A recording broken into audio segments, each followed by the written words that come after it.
All right, that was the Finance Minister Arun Jaitley after that very important and crucial meeting where the centre and states have come together. They've cleared the CGST and the IGST laws. They're of course waiting to hear back from the law committee on the SGST laws. And remember, once all these laws get cleared in the second half of the budget session, the government will be able to bring into the parliament, and of course this after a cabinet approval, the four crucial laws, as the finance minister said, on the compensation formula, the law on CGST, IGST, and of course the UTGST. UTGST, remember, the GST law for union territories. All those changes will be made and the central parliament will be clearing those laws. Also the next meeting, remember, will be on 16th of March. That's when the SGST bills are likely to be cleared over the next 3 to 4 days. Finance Minister Arun Jaitley clearly saying that the law committees will be looking at all those changes that have been suggested by the states for the SGST, and then in the next meeting they will be taken up, and the next meeting of course is on 16th of March, and thereafter the fitment of rates. Let me go to S. Madhavan, the co-chair of GST Task Force at FICCI, who now joins us. Mr. Madhavan, thanks a ton for speaking to us at ET now. First up, help us understand, we are of course a step closer to reality. GST will finally be implemented from 1st of July, and as we've heard from a lot of state finance ministers and the finance minister himself, it is clearly India's federalism coming into play. How do you really see it?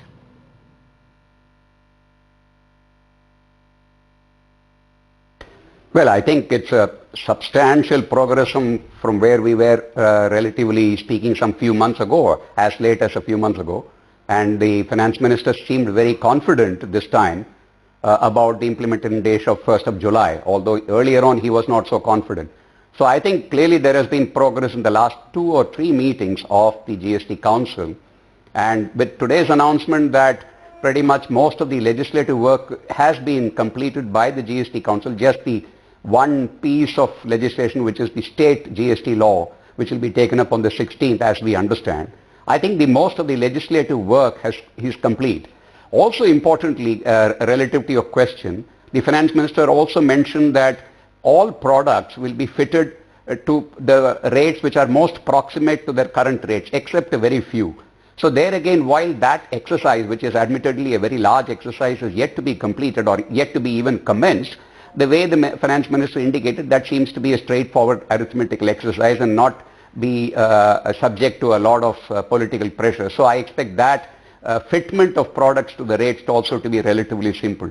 So in sum, I think in the last 1 month or so, there has been significant progress in the manner in which the council has carried out its deliberation and finalized its decision. So I am very hopeful that 1st of July should see the light of the GST. Do we have Mr. Butani? Fair enough. We understand that clearly now GST looks to be on track with respect to July 1st rollout. But also help us understand, the issue of cross-empowerment of states has now been put in the Act. That was something that states were fighting tooth and nail over.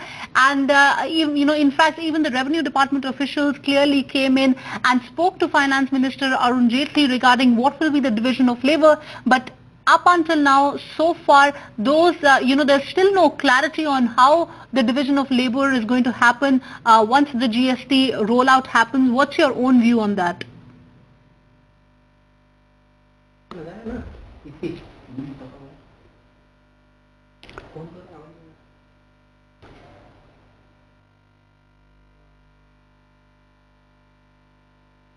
Hello.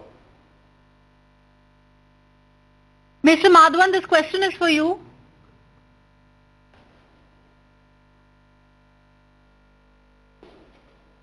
No, I don't think the line is clear out there. Let me see if Mr. Butani is there. Mr. Butani, thanks a ton for speaking to us at ET now. Clearly now we're a step closer to the July 1st deadline. How do you see things progressing here for GST? Well, I think I've still not been able to catch up with today's development, but it seems that it's largely in line with what was anticipated to the point that you made earlier on dual control and some of these features now being included as a part of the legislation is a welcome move, because the ninth GST Council meeting, which essentially agreed on the dual control issue, the 90-10 split between the state and the center for taxpayers with turnover of less than 1 crore, and a 50-50 split for other forms of taxpayers. It was unclear how that split is going to occur, on what basis taxpayers would be chosen for this split. So to me it seems that the progress that is being made now, which is an integral part of the statute that is likely to be passed, has lent some more clarity. Having said that, I believe that most of these will come by way of administrative measures or subordinate legislation. They need not be a part of the statutory framework or a parliamentary act. I think what is important is to get these legislations passed through in the budget session of the parliament, because that will lend greater degree of certainty to businesses that GST indeed is going to start being implemented from April 1, 2017. Right. Right. Mr. Butani, I'll just recap what has been spoken by Finance Minister Arun Jaitley today. There were 5 laws that had to be cleared. The states and centre today have cleared the CGST and the IGST laws. They cleared the compensation law in the last meeting that happened in Udaipur, and now it's only the SGST laws that have to be cleared by the state and the centre. And looks like now the legal committee, along with CBEC officials, will look to clear those laws and fine-tune it and give it to states for their views over the next 3 days, and as you pointed out, it can thereafter be brought into the second half of the budget session. But I'm also joined by, we're back on the line with Mr. Madhavan. Mr. Madhavan, help us understand. We were talking about how, the IRS lobby up until now was talking about the fact that, what happens to them, what happens to the state administration. But now it looks like after fighting tooth and nail, they have their say now, finally. The center is on board with allowing, a division of power between on the GST issue between the centre and the state. But how do you really see things? What do you think should be the division of labour?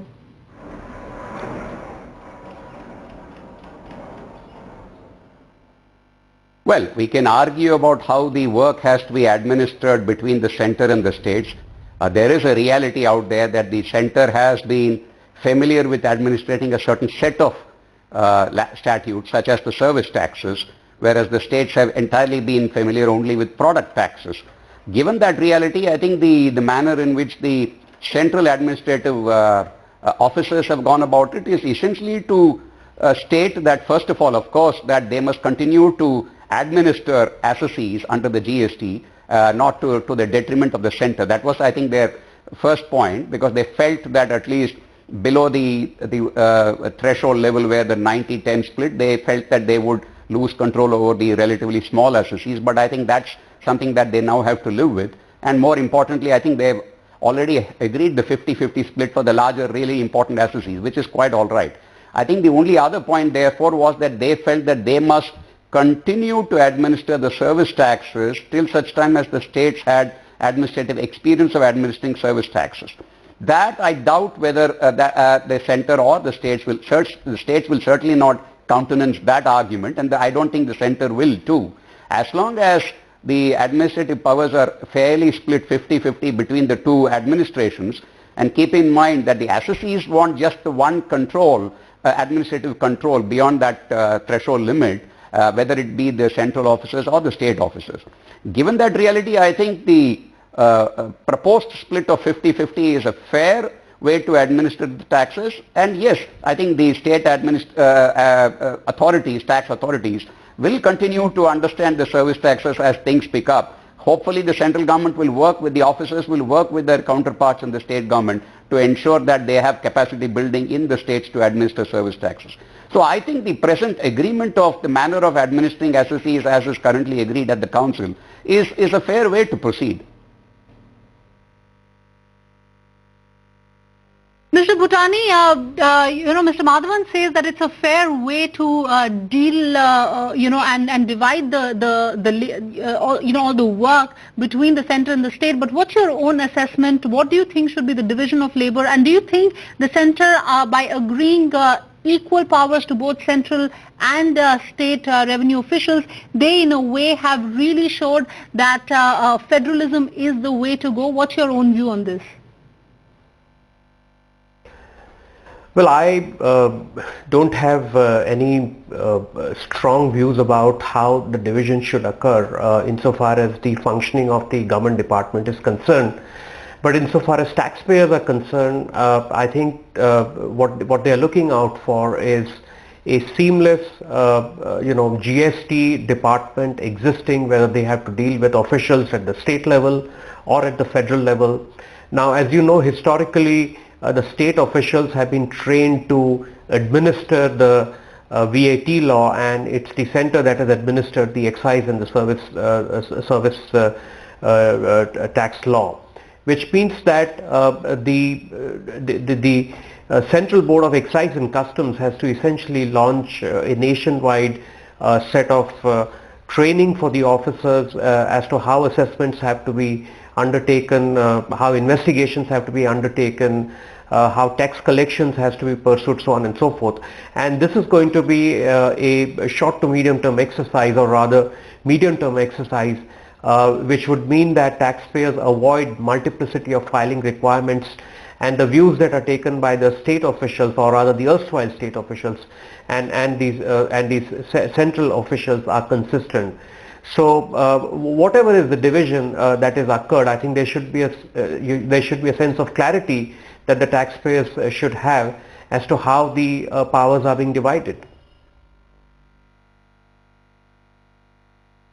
All right, that's a very important point that you've raised, Mr. Butani, that ultimately it's the taxpayer that needs to know how would things really work under a unified GST, and that is something that the center has to clarify about. But help us understand, the ceiling rates that have been kept at 20% for CGST and IGST, and they also have an enabling provision now for a 40% cap on the GST legislation. How do you really see things, and what do you really make of this cap? Do you believe for luxury goods and for demerit goods, this cap could have been higher?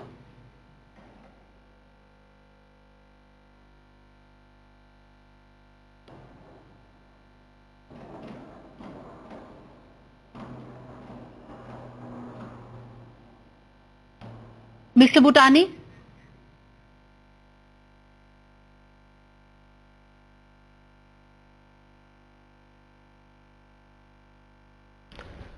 Mr. Butani, if you can hear me, I was asking about the ceiling rate. Okay, I think we've lost the line for Mr. Butani. But Mr. Badwan, let me come to you. The ceiling rate that the government has now kept for the CGST and IGST laws at 20%, and the 40% provisional cap that the enabling provision that they've kept for demerit goods. Do you what's your own assessment on that? And do you believe for demerit goods that cap had to be higher?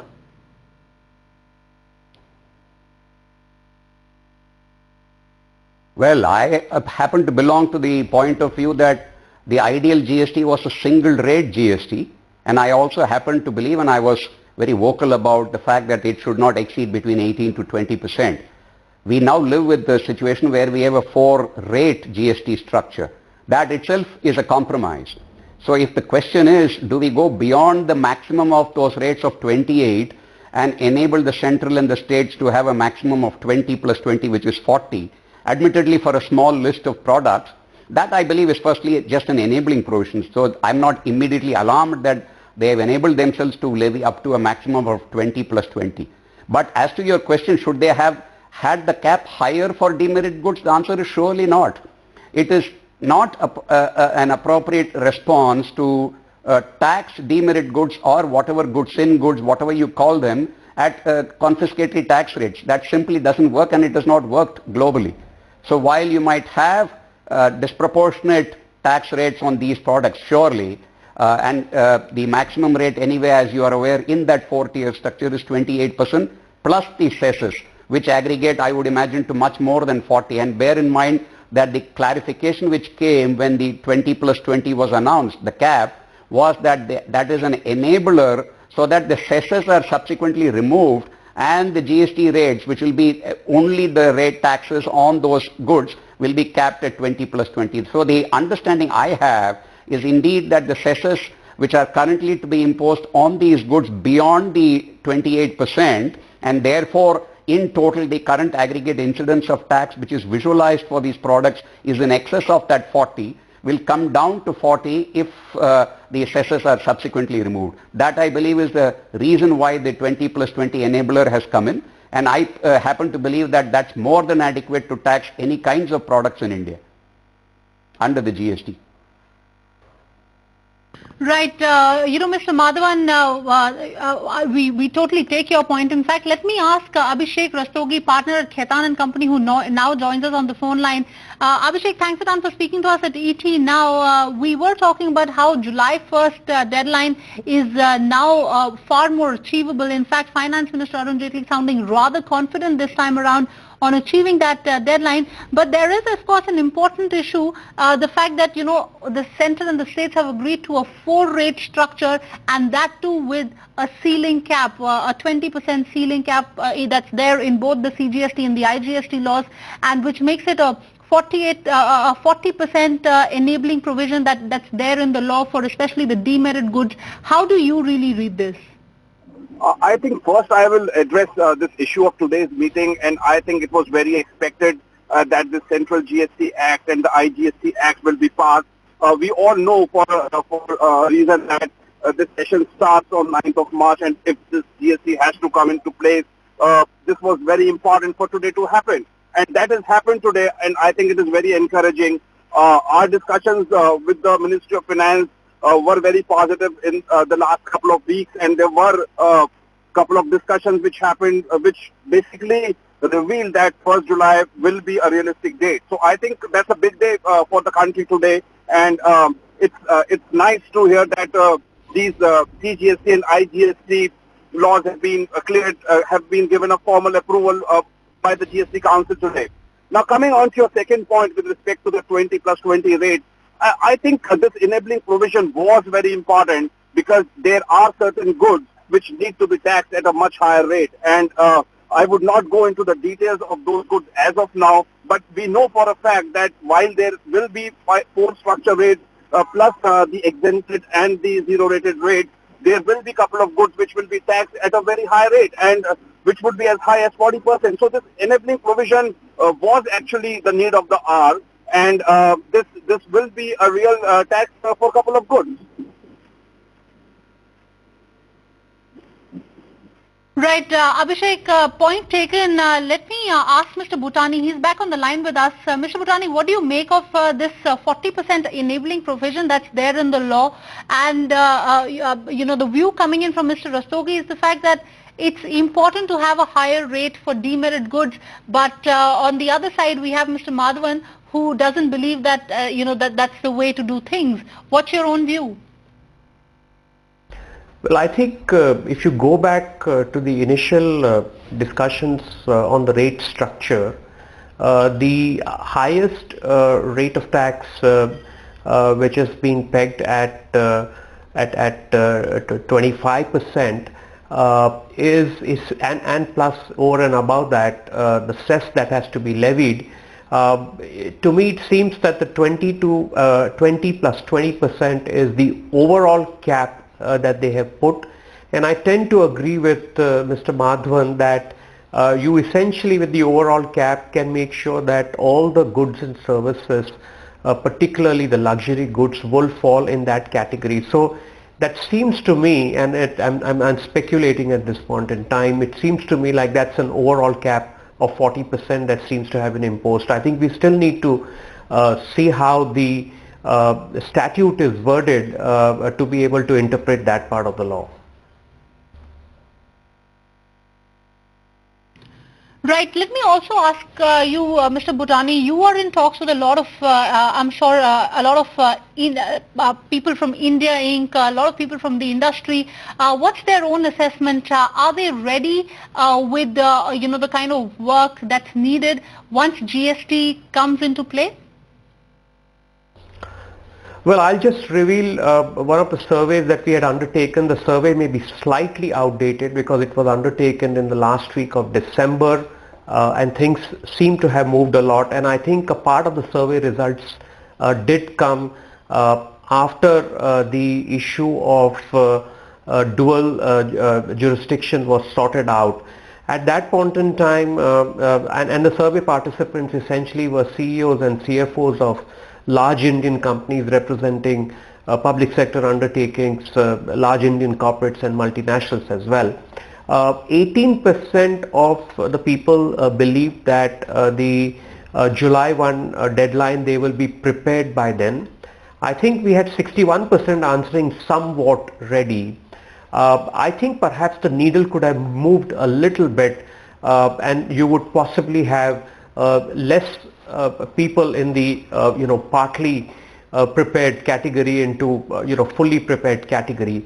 But I think that the litmus test in my view in terms of preparedness would be as to how the GST and network kind of starts functioning, because that's really the IT architecture and infrastructure. I'm sure that at the back end substantial amount of work is happening and July 1 seems like a reasonable date. So I think so far the attention of the administrators and even the attention of the taxpayers had been focused on the legislative agenda of the government, had been focused on some of the niggling issues like dual control being sorted out at the GST Council level. But I'm sure that at the back end, the preparedness insofar as the IT infrastructure is concerned is working its way up. So I think if there are any insights that are visible to taxpayers as to what is really the time-bound plan of the government to make this network operational, I think taxpayers would be in a far greater kind of situation to assess whether they are indeed prepared or not prepared. It could be too speculative. As I had mentioned, our survey is almost 10 weeks old, and things have moved a lot. And I'm sure that there are more people, less people rather, than the 61% that we had who are in the category of saying partly prepared, and you will have probably more people in the fully prepared category. But if you talk to clients, a section of clients, I think this, unlike the prior years, I think they know very well that the government is committed to the July 1 deadline, and everyone is working towards July 1 being a reality. So I'm sure that there would be initial niggling issues, there will be teething problems, but I think people will eventually prepare themselves for this landmark tax reform. Right, absolutely. The legislative part is done. It's of course up to the government how they proceed with the administrative part, and we may see some teething issues at the beginning. But Mr. Rastogi, what are you picking up from your clients? Are they ready for the GST implementation date of July 1st? See, most of the big clients, especially the FMCG company, the automobile company, and even for that matter the banks, are pretty much ready. They are keeping a close watch, and I think they have done most of the work with respect to the impact and the IT part of it. So I would say that these are the ones who are ready. But I am more worried about the mid-sized sectors, MSMEs. These guys have not yet started completely. They were doing quite a bit of wait and watch, and I think this is the sector which will have to basically be in the top gear now to implement a lot of their changes in terms of systems, accounts, and even the bandwidth in terms of the manpower. So this sector definitely will have to be in the top gear now as far as the preparation is concerned. Absolutely. MSMEs, that's an important point there that Mr. Rastogi has pointed out. Mr. Madhavan, why don't you come in on that? He's saying the MSMEs so far were in a wait and watch mode. What is your own assessment as to how GST network is, the administrative bit is progressing, and how do, a lot of these small companies, how are they really gearing up to get ready for GST implementation?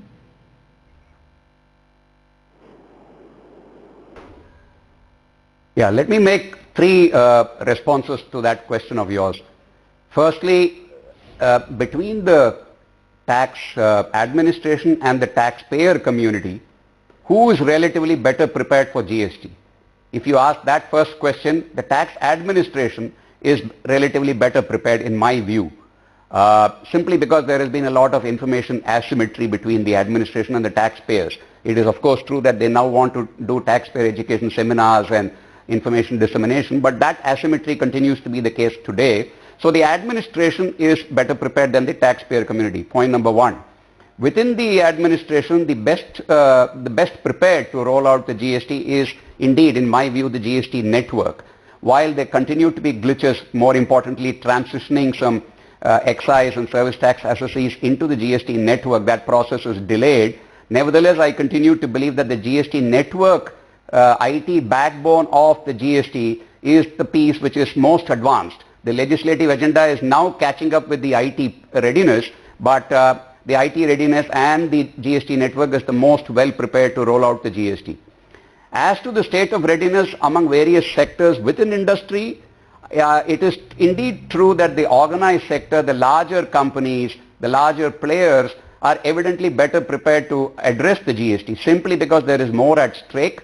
They cannot, beyond the point, adopt the wait and watch method. So it is true that the larger taxpayers and the larger assessees and the larger companies are indeed far more advanced in their state of readiness on various elements of the GST as compared to their relatively smaller counterparts in the MSME sector. Having said that, even within the larger taxpayer community, bear in mind that the tax rates relative to their products is yet to be finalized. While the FM of course has said that the tax rates will be most proximate to their current tax rates in aggregate across the excise and the VAT, nevertheless the industry as yet does not know which products fall under which tax rates. To that extent, the readiness is hampered, it's kept in abeyance. So while there is an element of readiness which has happened in the larger taxpayers, as I just said, relative to the overall architecture and the framework of the GST in terms of the legislative pieces, that's all relatively well known and people are prepared, particularly the IGST, which was causing a lot of concern earlier. Nevertheless, the supply chain configuration, the supply chain reengineering, pricing related issues, all of which are pertaining to the rates at which their products will be taxed under GST, that is yet to be determined, and therefore that piece of their readiness is kept in abeyance till the tax rates are known. So the point I wish to make is, it is true that the larger taxpayers relative to their smaller counterparts in the MSME sector are far better prepared to address the GST. Nevertheless, I would argue that their state of readiness is between 60 to 75%, no more, simply because the rates are yet to be known. It is only when the rates are known can the relevant pieces of supply chain and pricing decisions be taken, and which will really determine how they come out after the GST as either advantaged as a result of the GST or disadvantaged as a result of the GST for the interim period of transition. Mr. Madhavan, that's a very important point that you've raised. In fact, that was supposed to be my next question, that yes, readiness has been kept in abeyance because a lot of players are looking forward to what will be, what is it that the government will do with respect to fitment of rates, because the committee is still working on it. They're still in talks with stakeholders. Mr. Butani, let me come to you. What is your own view? Do you believe that the fitment of rates could be a sticky issue here when the states and center get together and discuss that, and that is keeping a lot of preparedness in abeyance? Well, I don't know whether I would use the word stickiness, but certainly it would become a subject matter of negotiation between the state government and the central government. The question is, how long will that negotiation happen? But I think that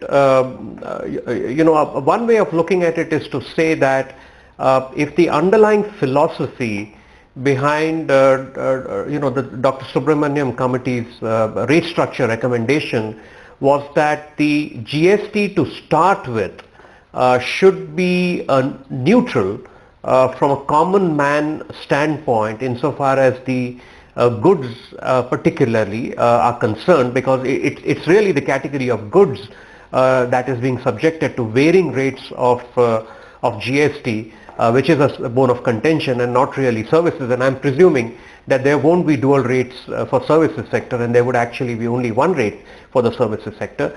So I think that it is the goods category, and if you go back to the underlying principle that that the common man should not be impacted by the GST rate structure insofar as goods are concerned, then philosophically it should be an easy exercise. But I think you could very well find yourself in a situation where there could be political bargains from the states to keep the rates as low as possible. And then I guess the economic decision, the ball for economic decision lies in the court of the center, because at the end of the day, the center has to make good the losses to the state. So, it's too speculative at this point in time to say, which goods will fall in what category.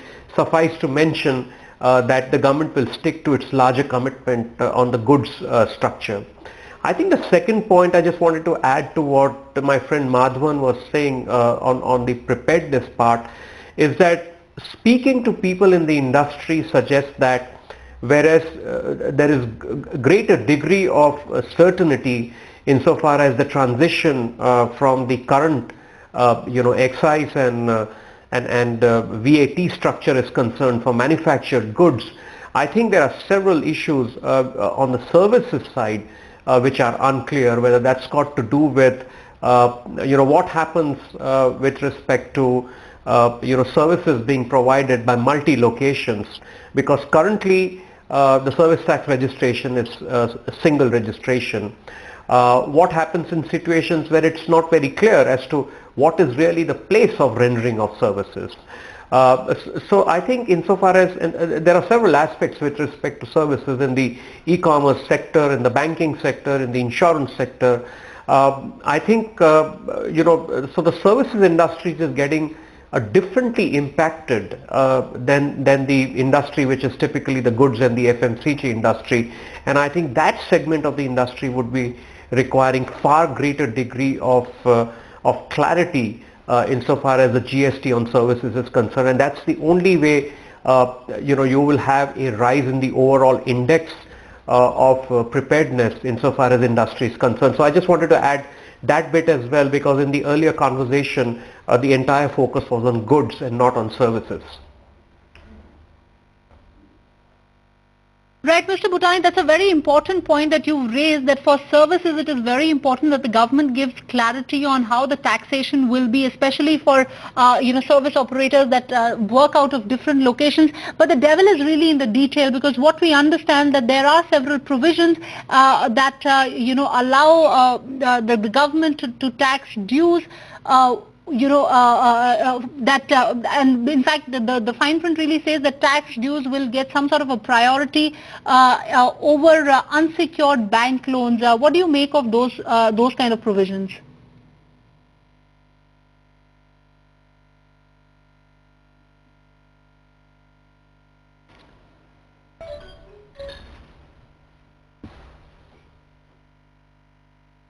Mr. Butani, I was asking that in the fine print, if you look at the draft legislations, we've heard that there are certain provisions that could really spook India Inc. One of the provisions says that tax dues should be given priority over unsecured bank loans, is what we're picking up. How do you really read that? I can hear it.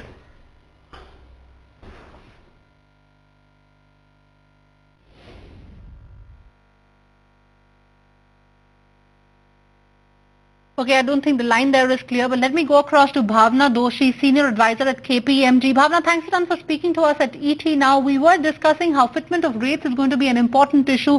What's your own assessment? We've discussed a lot about the goods side, but services, especially for service operators that work out of different locations, that is, they are waiting for getting more. They're waiting to get more clarity on how things will really pan out for them. What's your own assessment?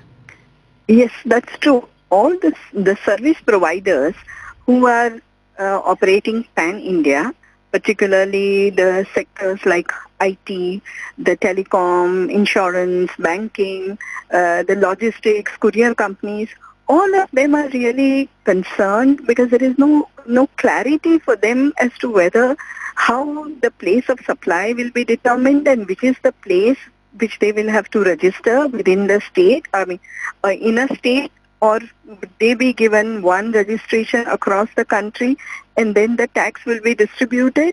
So that is an area where significant clarity is required because they are not able to really work on their IT systems because there is no clarity on that.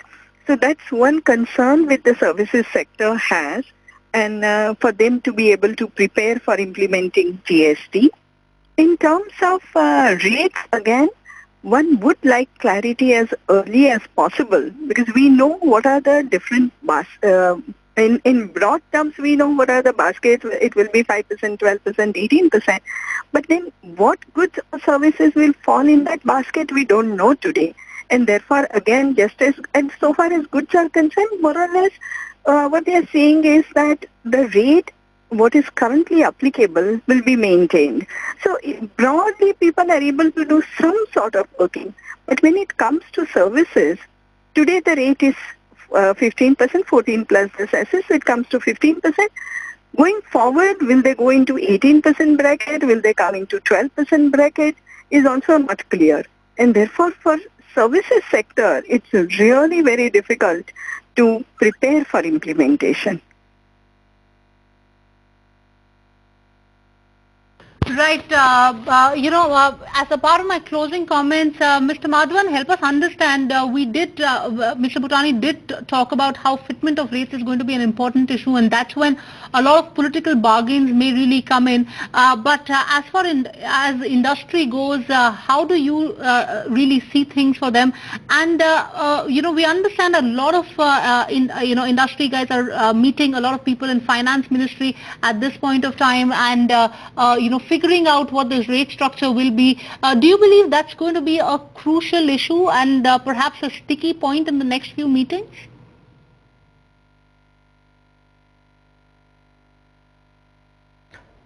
No, I personally do not believe it will be a sticking point, at least within the administration. The center and the states, I think, are fairly well advanced, and I think the finance minister alluded to that fact. Also, the finance secretary alluded to the fact that there is reasonable clarity as to how the exercise of fitment of products into those rates will proceed. And I think that work is yet to commence, as I mentioned earlier in this program. But I think the roadmap or the roadmap as to how the fitment will proceed, I think is clear. Again, I'm encouraged particularly by the statement that the finance minister made earlier today in the press conference that he felt it was largely an arithmetical exercise simply because he made the point that the rates the products would be fitted to the rates which are most proximate to the current aggregate incidence of tax across excise and VAT. Now that's as far as the goods sector is concerned. Since you in your earlier question alluded to the service sector, let me make a couple of comments. We understand that the services sector will be charged to a maximum of 2 rates. There will be a certain set of services which would be charged to the concessional 12%. I would believe they wouldn't qualify for the 5% of course, and therefore I believe there would be either a small group of services charged to 12%, but a majority of services, in my understanding, would be charged to that rate of tax of 18%, which I believe is the mean or the standard rate, if you will. So the point here is, I do not believe that the exercise of fitment of products and services into the rates is going to be a bottleneck or a challenge between the center and the states. It could be problematic for the assessees, for the companies themselves, as to whether they are indeed proximate to the tax rates. It might be that the administration thinks that the fitment is proximate to their current incidence of tax, but that may not be the reality on the ground, and the companies may be disadvantaged if there is a lack of clarity as to what is the proximate rate of tax currently applicable on their products. So that, to my mind, could be a problem area for the taxpayer community, not the tax administration. So to that extent, if certain companies relative to their products are going to be charged to a higher rate of GST, they might be disadvantaged as a result of the aggregate higher incidence of tax on their consumption. You know, Mr. Madhavan, which is why, Mr. Madhavan, I called it a sticky issue, not for the administration, but for the, people in India Inc., for the industry who, are still waiting to hear from the government on the fitment of rates. But with that, we're completely out of time on this edition. Thanks a ton, Mr. Madhavan, Bhavna Doshi, Abhishek Rastogi, and Mr. Butani for joining us and making sense of all those developments here on ET Now. But before we really wrap the show, let's hear out from Amit Mitra, the West Bengal Finance Minister. He was in conversation with my colleague Gaurang Sinha on all the developments that happened today. Let's listen in. You cannot give the law a go-ahead yet. Right. We have agreed on many things. Absolutely. Yet there are drafting issues left. Right. Some issues on which some states had certain concerns. Right. All that will be worked out by our officers in the law committee again. Absolutely. And middle of March, sometime 14, 15, 16 probably, Absolutely. we will meet again where GST Council will be presented. Correct. The relevant changes, redrafting, Right. etc. So, in terms of the timeline that's being followed at this point, the hope was that the second half of the budget session, the Parliament would now consider these laws. Do you feel, how far away do you feel we are from that point? Do you feel the next meeting will be good enough to maybe give a go-ahead, green light to these laws? I think the next meeting will attempt maintaining federalist character of GST. Absolutely. That means what the states say, like 26 items are accepted today. Correct, absolutely. We hope that whatever contentious issues any state had today, Correct. which is being worked upon, Correct. if those are cleared, then by the middle of March it is up to the Union Finance Minister to decide Right. whether he will present it to Parliament. Right. However, Correct. the state GSTs, every state has to pass the GST law. Correct, absolutely. Furthermore, nothing has moved on the question of fitment. Right. Today your particular product as an entrepreneur has 24% tax. Correct. Will you pay 28% slab or will you pay 18% slab? You don't know. Correct, absolutely. I don't know. Right. This is called fitment. Right. Thousands of such items. Fitment has to be decided. Correct, absolutely. So all this is going to take careful work to create a GST that whole world will say, yes, this is a good financial reform. Right. But I must also tell you, it is important that the states remain there in a federalist character. So, 2 or 3 important areas have been talked about, particularly raising the peak rate, which was proposed in the law earlier. That's been amended. You've got other provisions where, I have no idea what you're talking about. Right. Because the slabs that are there today, Right. and nothing else has been discussed. In terms of the peak rate, the rate cap in the GST laws, sir, has that been discussed at all? Because it was earlier 14% in both the state and the centre. Now it's 20% in the latest draft. No, I don't think there is any such thing. Okay. The rates are well defined. Right. 0% for agricultural produce. Absolutely. Yeah. 5% for very vital inputs. Correct. 12% for certain items. Right. 18% of others. And Right. 28% for other kinds of goods. Right. Above that, there's only a cess, not a tax. Absolutely. And also, so far decision is for 4 items only. Right.